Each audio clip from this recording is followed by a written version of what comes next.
beware of that. Yeah, any questions or concerns before we dive in to the next portion of stimulants? Good. Cool. Okay. So today is going to be cocaine. This one, cocaine gets its own special day just due to the fact that it really has a special history among all of the stimulant type drugs. In, I guess, how in vogue it became really globally a few decades ago. And yeah, interestingly enough, even though its popularity has waned, it's never fully gone away. Anyways, get into it.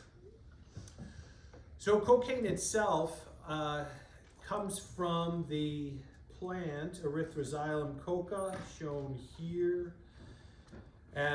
These originated from the areas in Northwest South America, these countries highlighted in green. There's something about the steppes of the Andes Mountains in these areas that's just right for this plant. How do you say? Okay, so the plant itself makes this compound. So here's the structure of cocaine here. It's an alkaloid compound, and it's thought that it makes it as an insecticide, something that will kill insects that are trying to destroy the plant, right? But the indigenous populations in these areas have used this plant for hundreds of years as a tea, as a chewing, or as a gum, if you will, or with specific media or materials that you could chew with to help boost their energy levels, fight off fatigue, that sort of thing.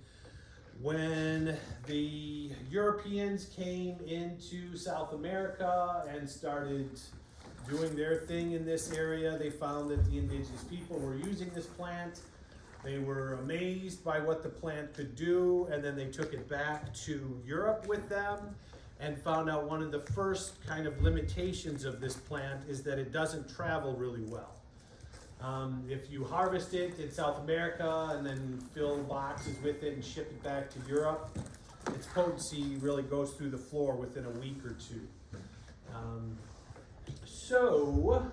Because there was this interest in the plant due to how people in this area had been using it for a long time, and they couldn't figure out exactly what it was, because if they tried, if people came to this area and chewed the plant, they could see the benefits of it. But if they tried to take it back to where they were from, it would just wither and die, and then the compound itself was too fragile to withstand this travel.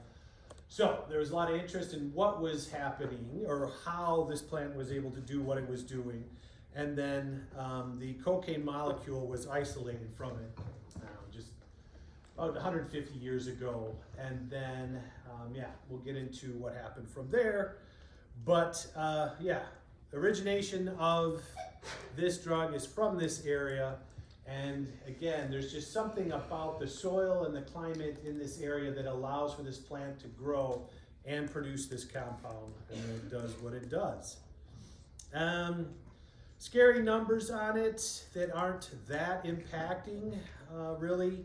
Shown here some numbers from the Gathering the Future questionnaire that's done by University of Michigan in collaboration with National Institute of Drug Abuse and the NIH every year. So shown here, about 10 years ago, but for a 15-year span, you can see the total number of deaths due to cocaine. That's definitely more males are involved in this drug than females. However, there's still a consistent amount of both that are using it through this time. Not huge impacting death, but very consistent. And then something that is very troubling, again, for Monitoring the Future, shows cocaine use and crack cocaine, as I referenced before. This is a voluntary questionnaire that's sent out to high school students, 8th, 10th, and 12th grade, asking them to report their drug usage over the last month, year, and over their total lifetime. And as you can see here, as a percentage, when asked about cocaine and crack cocaine, you can see these numbers of people reporting. The most impacting would be the numbers that reported using cocaine or crack cocaine over the last month. These are the people that were thought to be addicted to these drugs. Now, 1 to 2.5% over the last month isn't that impacting, but looking at the total number of students, roughly 90% or 90,000 students had reported using cocaine within the last month. So, not the biggest problem in the country, but a very consistent problem and something that's been around for a long time. And as this special addition to from the National Institute of Drug Abuse, Director Dr. Nora Volkow writes, in this cocaine abuse and addiction special series, presently there are no proven medications to treat cocaine addiction. Consequently, NIDA is working aggressively to identify and test new medications. This came out in 2008. She's done 2 updates since then, and it hasn't changed since then. So it's kind of a unique sort of drug in that, it has kind of a special place in our history, but other drugs of abuse have specific drugs to treat that drug abuse, specifically opioids, right? We have antagonist-style drugs to block their use, and then other drugs to help remedy them, not so much with cocaine itself. But next lecture we'll get into some of the specifics on that. So, but taking a step back into the history of cocaine in this country, we could just look at these ads as kind of a roadmap. So, as I was saying, cocaine is isolated from Erythroxylum coca plant, grows in northwest portion of South America. And then once medicinal chemists got after the plant and they were able to isolate cocaine at the end of the 1800s, it really just exploded when we were able to isolate it in mass quantities, because that could be done then down in South America, and then the powder itself or the extracted compound could be shipped all over very readily. And when they had this isolated compound, they thought it was going to be a cure-all for everything, just due to the fact that it was different from any of the other drugs on the market, specifically alcohol and opiates, all right?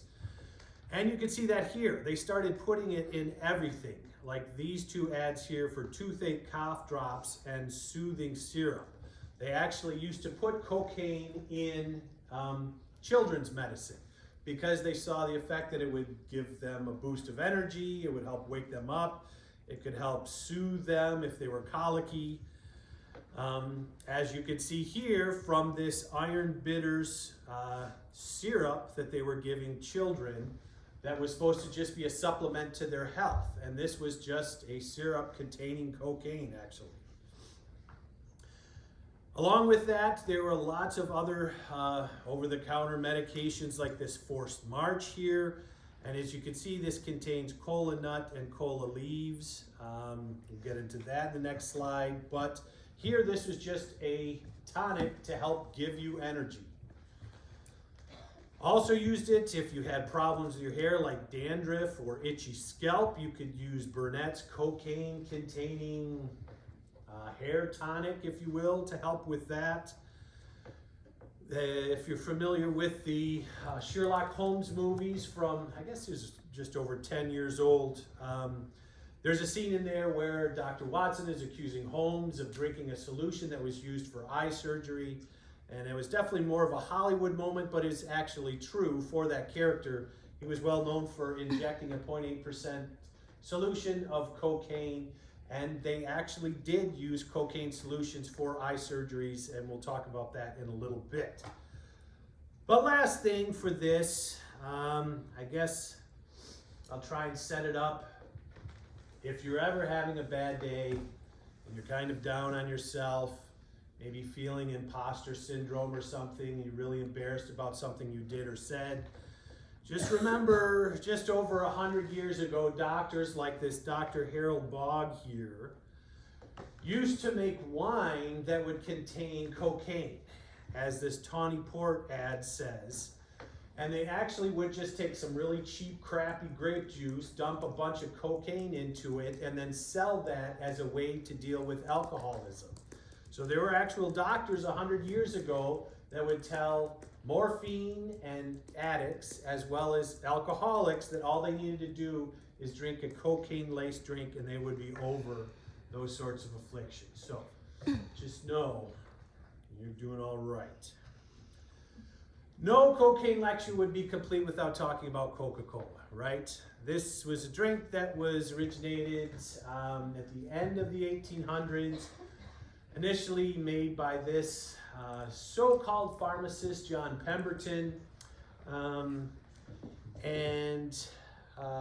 So what was interesting about this is, pharmacists at the time were a lot different than pharmacists today.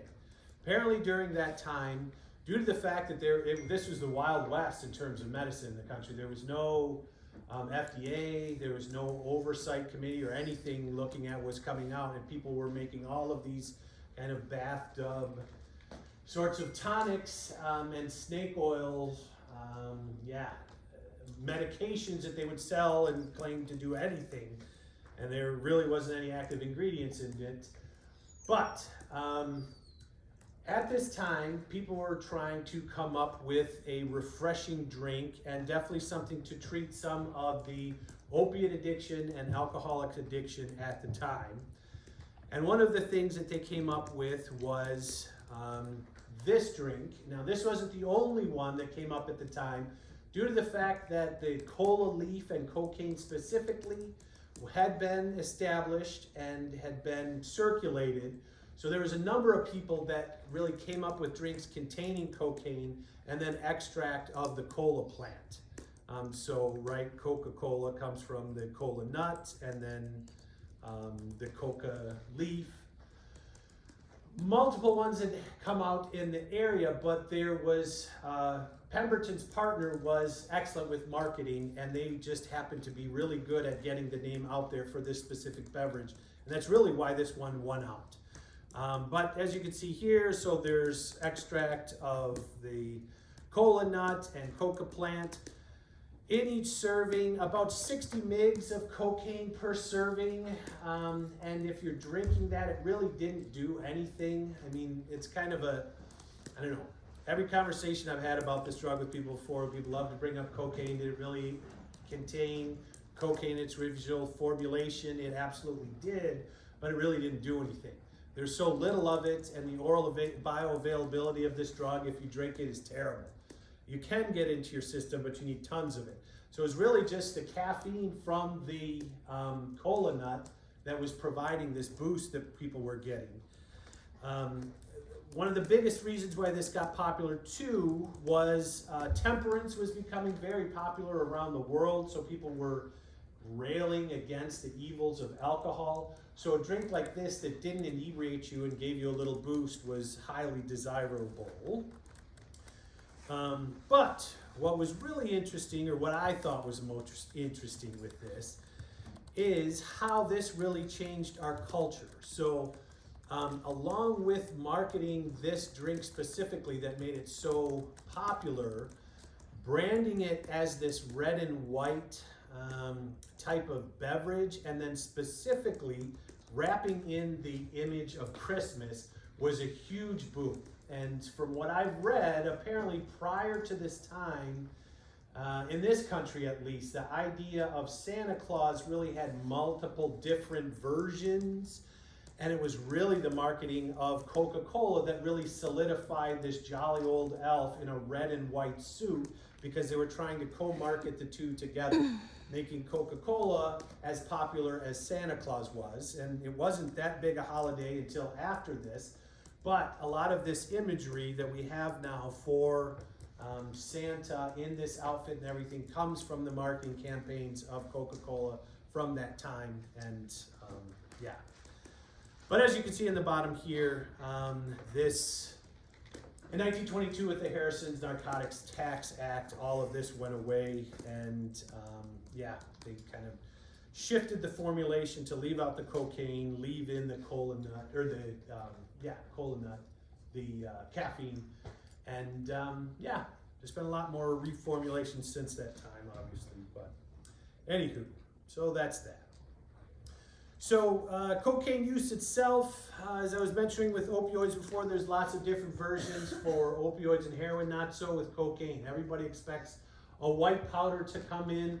It's delivered primarily through inhalation, either through chopped up lines that are popular in, I don't know, any Hollywood style show that's out there, or in rock form, and that usually comes from the cocaine itself being turned into a free base if you mix it with a base like sodium carbonate.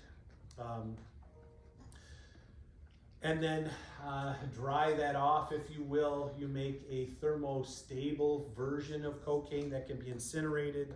Cocaine itself, you can't smoke, it'll just burn up and you don't feel any effect of it. But if you do change this to a free base form, also known as crack cocaine, you can actually burn it and get the high much quicker, as you know, inhaled drugs have a faster onset than snorted, if you will, or ingested otherwise. But yeah, that's the most popular delivery for this drug. In terms of metabolism, there's a number of different enzymes that break it down. And this is a much more realistic version of drug metabolism in our body. We mostly just covered one enzyme for the most part for each of the drugs, but there are a number of different enzymes that'll hit each of the drugs we're talking about. It's just at such a small percent, it's not really worth talking about. But we will for cocaine, because we know it, we have these pathways so well mapped. So, number of different enzymes. Carboxyl esterase, or HCE1, is one. P450 CYP3A4 is another, and then butyrylcholinesterase, or BCHE, is the main enzyme that breaks down cocaine into this ecgonine methyl ester, EME, and benzoic acid, or benzoate, depending on its protonated state. But these are the two metabolites. EME is fine, you don't need to remember all that, and then benzoate come from BCHE. CYP3A4 can produce norcocaine, and then human carboxyl esterase that floats around in circulation makes benzoyl ecgonine, and then coca-ethylene actually comes from that enzyme when you have ethanol on board. So co-consumption of ethanol and cocaine, which is the most common co-abused psychoactive drug, if you exclude nicotine, because smoking cigarettes used to be heterogeneous with drug use, and yeah, if you take that out, especially because it's milder version of psychotropism, if you will, ethanol and cocaine were the two most commonly abused drugs for the most part, until really just very recently. But the bottom line is that human carboxyl esterase, or HCE1, with ethanol on board will produce coca-ethylene and methanol, so two highly toxic substances. Coca-ethylene is a terrible neurotoxin, hepatotoxin, kidneys it screws up. But what you just need to know are the HCE1, CYP3A4, and BCHE. Okay. Now, in terms of what this drug hits, this is kind of an ascending order in terms of the targets, or molecular targets, if we will. So as mentioned in the beginning, it's a sodium channel inhibitor that can be used as a local anesthetic. To this day, it's still used as minor nose surgeries. Topical cocaine application will help numb those sodium channels enough to provide local anesthesia, as well as eye surgery. Not so much eye surgery anymore, it still can be used there, but more for more superficial types of operation. The muscarinic acetylcholine receptor works as an antagonist there for altering blood pressure and heart rate. Talk about that in a little bit. But the biggest one of importance is its work as an inhibitor at monoamine transporters, like we talked about last time, and that'll give rise to euphoria with that Turning on the reward circuitry and prolonged presence of elevated dopamine tone in that area. So a different version of a figure we looked at last time, just looking at dopamine transmission, presynaptic nerve terminal, postsynaptic nerve terminal. Dopamine are the gray, what have yous here, released from synaptic vesicle, bind to their receptor, get reuptaken by dopamine transporter, broken down by monoamine oxidase, and boom. Cocaine are these yellow boxes here, and they just work to block DAPT, right? They are an inhibitor at the dopamine transporter. So with the transporter blocked, you have larger amounts of dopamine out in the synapse for a longer amount of time. So, and where this happens, and something that's really interesting, is how quick-lived this drug is. So this is a cross-section of a rhesus macaque brain that was fed a radio-labeled cocaine.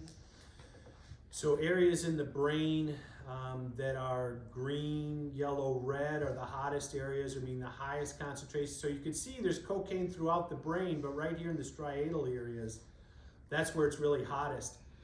Almost gone within 20 minutes, definitely by 50 minutes. These suborbital, you can see where the eye sockets are here. This is some kind of artifact, just for what it's worth. That isn't actually cocaine in the nose and eyes there. But what's interesting with this is that it, gets into your brain quickly and it gets metabolized very quickly. Most drugs, depending on the dose you take, you're talking multiple hours of inebriation or euphoria, especially with the alcohol, cannabis, those sorts of things, opiates for sure. Cocaine is a fairly quickly lived one. They usually say within 40 minutes you're up and down. And hence the reason why this has become a really addictive drug, just due to the fact that that's so fast, right? You're up and down so quickly, and then you're left wanting to get back to that going up stage much quicker than other psychotropic drugs. So showed a different version of this last time. So the affinity for different types of drugs at their targeted transporter. Don't worry about any of these numbers. It's the same thing as I showed before, just actually quantified. The key here would just be looking for the lowest value in any one of these boxes. So cocaine has its best binding affinity or lowest value at dopamine transporter. Same with amphetamine, and then fluoxetine at serotonin has its best binding affinity. Again, numbers aren't so much important, but just for what it's worth, the amount needed, the amount usually in circulation to provide euphoria, single-digit micromolar would be all most anyone needs. Heavier users would be about an order of magnitude higher than that, 20 to 50 micromolar in circulation. Toxic levels would be 50 to 160 micromolar. And then, there's always the jokes about the rock stars in that, Charlie Sheen, or I don't know, who would be, Ozzy Osbourne might be a more recently passed one, but with reports of double these numbers in emergency rooms and still functioning in that. So this is clearly a drug that tolerance plays a part, and the more that you use it, the more you get used to it and can handle toxic doses, but it's for what it's worth. Now, okay, talk about this over and over again. Here's our reward circuitry in the brain. In the VTA, we've got our dopamine neuron that's central here. We've covered this. It's under the control of a GABA interneuron. Projections into the nucleus accumbens and out into the PFC. One thing that has been added here, the dopamine transporters here. D1 specifically for cocaine. The reward pathway, or euphoria with this is usually driven by dopamine receptor D1. And then this glutamate feedback, or feed forward, if you will, on the dopamine neuron, we'll be working through AMPA receptor for turning on that dopamine neuron and allowing for circuitry, all right? So just a small addition to this version of it. D1 receptor, the dopamine transporter, and then AMPA would be the specific receptor for that glutamate there. Now, cocaine affects the body through behavioral sensitization, meaning if you repeatedly dose someone with cocaine, you can see an effect on certain aspects of their behavior. If you do that repeatedly, it'll continue to increase each time you dose them, and then if you stop doing it, give a little washout period or have several days break, and then give another treatment, it continues to potentiate that, the treatment from cocaine. Her specific example of that would be shown here. So we're monitoring the distance traveled by a mouse in an observation chamber, okay? And then we're comparing saline treatment and cocaine treatment, plotting it as a function of day. So each day, the first 2 days in the study, the animals are all going to get saline treatment, all right?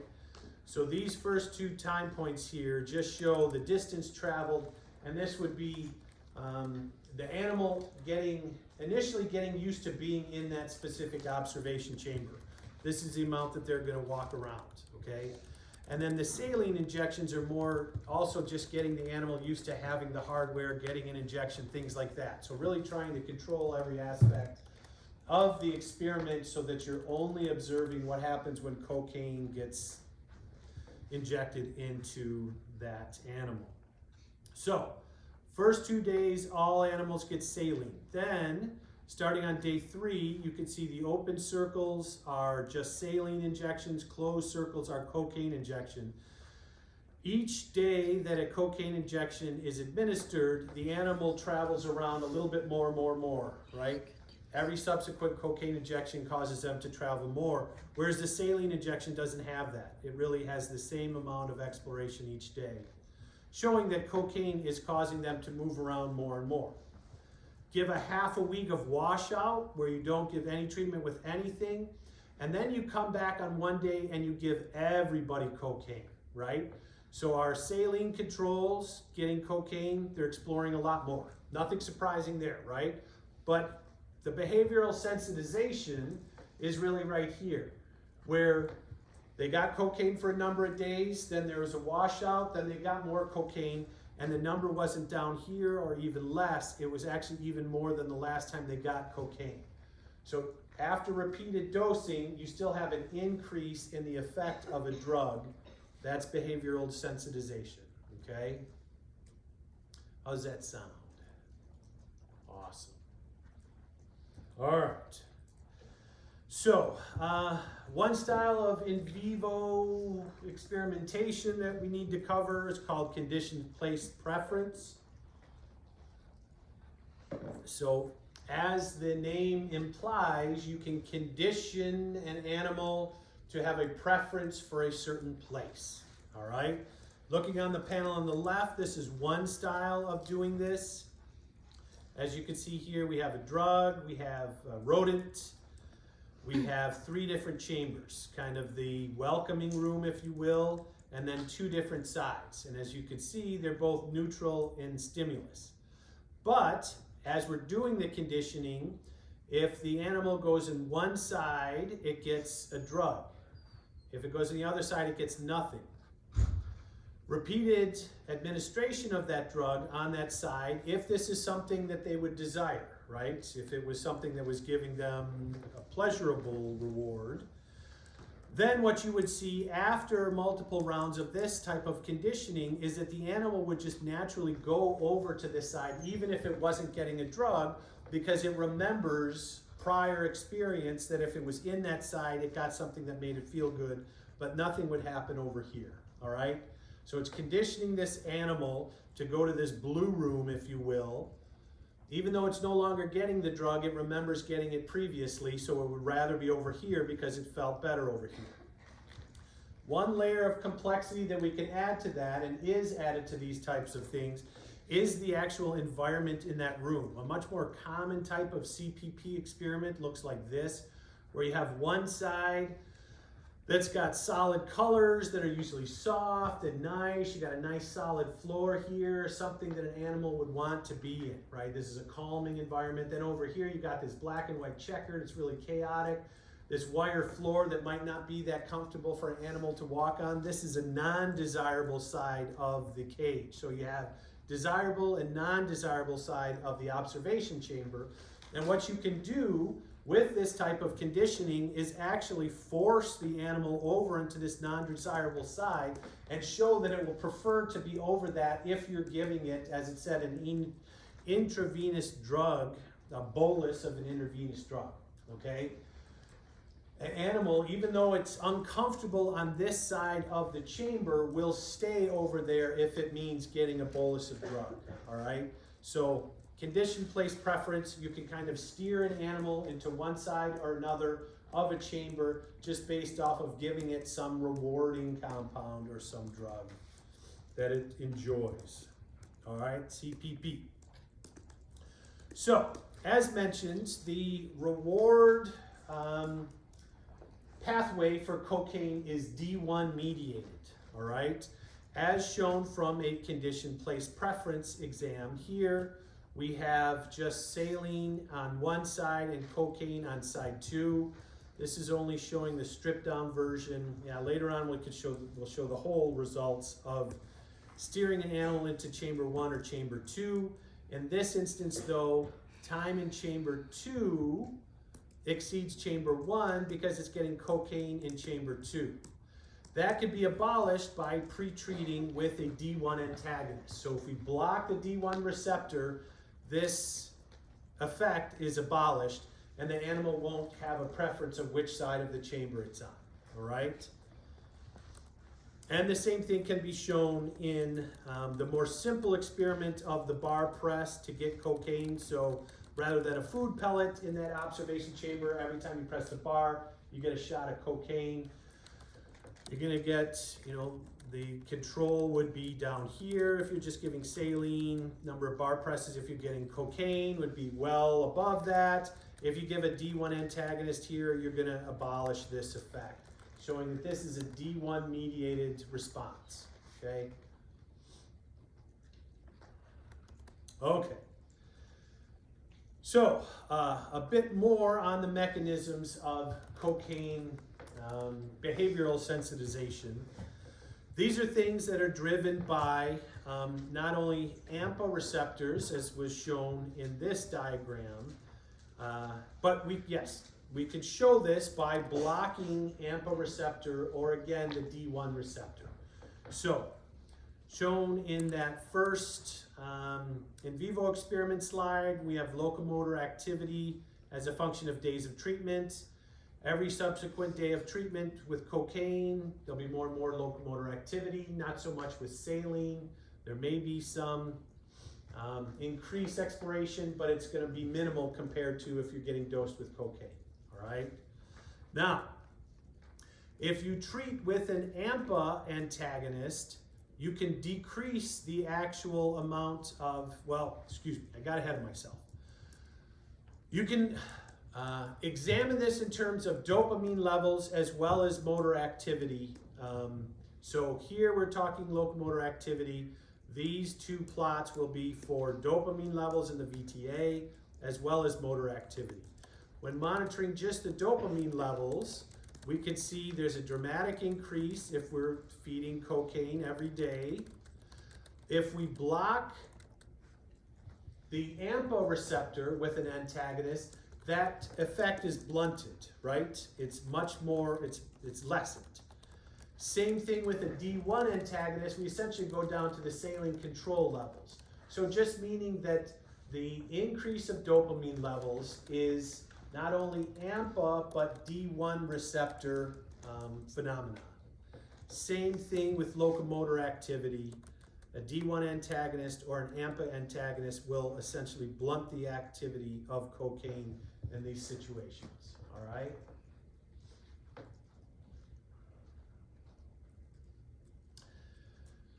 This can also be shown through raclopride binding. We discussed last time, raclopride binds to dopamine receptors, and they can be displaced by an increase of dopamine in that specific area.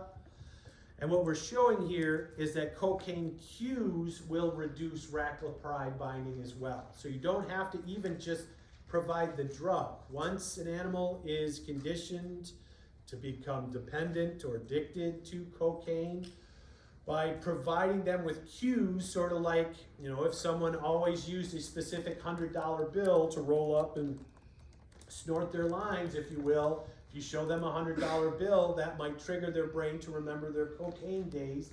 That would be a cocaine cue, something that makes you think about the drug. So as you see here, neutral cues cause an addict's brain to have high raclopride and low dopamine, meaning the raclopride is still bound. There's no increase of dopamine levels in these areas, displacing the raclopride. But cocaine cues, again, some type of object or memory or suggestion that makes a person think about cocaine, will actually raise the dopamine in these areas and displace raclopride. So it isn't just the drug itself that's going to be boosting dopamine levels. After a certain amount of conditioning, just mentioning something that makes someone think about cocaine is going to have an effect too. So the last few things are some more molecular mechanisms, and they're all about transcriptional activators. Back to this schematic here. Instead of stress response, we're talking about dopamine binding, specifically D1 binding. And then this whole cascade will produce specific transcriptional activators. So essentially on this diagram, these phosphoproteins we're going to talk about would be where Krebs is, okay? Phosphoproteins are important for proliferation, differentiation, and transformation of cells. A specific member that's important is CFOS, and activity of CFOS has been associated with specific neuronal activity. And then delta phosB protein is central in the development of addiction. And some of the patterns we can see here. So expression of phos proteins with cocaine can be shown here if you're providing acute or chronic treatment with cocaine. So in this figure, these black arrows will signify a dose of cocaine, all right? So in terms of acute treatment with cocaine, when plotting protein levels of these phosphoproteins as a function of time, you give a shot of cocaine, and the first one that peaks is CFOS protein. After that, other phosphoproteins will be expressed. And then lastly, this delta phosB is expressed. And as you can see, this is expressed in very low amounts. But if we look at chronic cocaine treatment, again, the black arrows will signify each time cocaine is administered. Every time you have a bump of cocaine, you have a bump in the expression of delta phosB levels, okay? So phosphoproteins are induced, the expression of phosphoproteins is induced by cocaine, and we'll get into why they're important now. Specifically, BDNF, brain-derived neurotropic factor, or bad drug, no future, is what we used to call it at Amgen. This is ridiculous, but BDNF is involved in development of specific structures on neurons as shown here. You have a neuron cultured, axon, soma, blah, blah, blah, blah. Treat it with BDNF and it just gets hairy. It's got all kinds of projections coming off of it. But the BDNF signals through its specific receptor, which is a tyrosine kinase linked type of receptor, and then there's a cascade that happens from there, changing the genetic expression in that cell and then allowing for development of these projections off of the cell. But for our purposes, BDNF is important for a couple aspects of the effect of cocaine. So looking at BDNF levels in the PFC or VTA in mice, You can see a boost in BDNF levels with every dose of cocaine, similar to the FOS proteins. And then again, here's our locomotor activity as a function of cocaine boluses. More cocaine, the more locomotor activity. If you have a heterozygous knockout for BDNF, so you just knock out one of the copies of the gene in a mouse, you can see that effect is ablated, at least reduced greatly. You can't have a full BDNF knockout, so the animal would die, but it can function with one copy. All right, and then back to condition place preference. Here would be a more complete set of experiments for that condition place preference. Wherever you're giving cocaine in chamber 1 or chamber 2, that's where the mouse is going to want to hang out, all right? Then once again, if you have a BDNF heterozygous mouse, so one of the copies is knocked out, you can see a similar response, but it's much more blunted, just due to the fact that without that BDNF on board, you don't have the same reward from cocaine as you saw with it. And this can also be shown, well, not only is it necessary for the rewarding aspects of cocaine, but BDNF can actually potentiate the rewards of cocaine, as shown here. So again, we're in the observation chamber where a bar press equals a shot of cocaine to an animal. You have a number of bar presses as a function of days. There's a certain amount that it's going to plateau after a while just because you're going to saturate, right? You can only get so much reward from cocaine, especially if you have an hour in the chamber every day. It's going to press until it doesn't feel it anymore, so that it'll plateau. Once it's plateaued and it is pressed as much as it's going to, and then you give BDNF or an anti-BDNF antibody that's going to inactivate the effects of BDNF. With BDNF on board, the animal will start pressing the lever again due to the fact that it's starting to feel the effect once again, and it has the opposite effect with anti-BDNF. It'll actually start pressing it less in subsequent treatment times, just due to the fact that it's not feeling the effect from the cocaine. All right, cocaine addiction treatment, we'll get into this next time. One of the biggest ones is cognitive behavioral therapy, so just counseling to try and get people to think about exercise or something fun rather than using drugs. There are some antidepressants that are being explored, but very minimal success.